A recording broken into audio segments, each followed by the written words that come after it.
Since the late 1800s, the Rathskeller has been home to a number of things: a horse stable, a post office, and since 1933, it's been a restaurant and bar. We work very hard not to change the Rathskeller.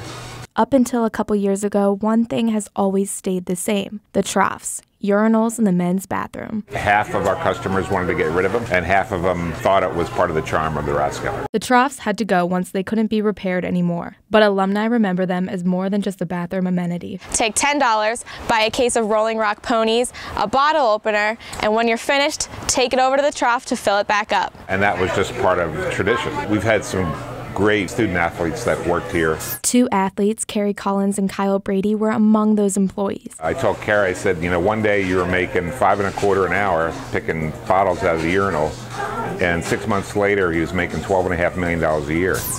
So it was quite an honor to pick those bottles out of the urinal. Alumni still return to the Rathskeller and almost always ask about the trough tradition. Jamie is one of the most famous alumni that still come into the Rathskeller. He's put his share of bottles into that urinal. I'm not going to say yes, I did it, or no, I didn't do it. So when it came time for the troughs to go, Jamie Perry took it home. It was only right that he be awarded that award. I decided I'm going to mount it to my shed, and I was going to give it a purpose.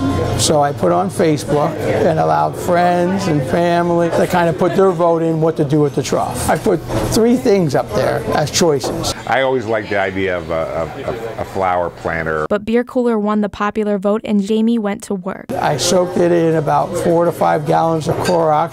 In this past blue-white game, we actually christened it, put in lots of bottles of beer, filled it with ice, and friends came over, and friends very happily grabbed the beer out of the cooler. For the Center County Report, I'm Elena Hafner.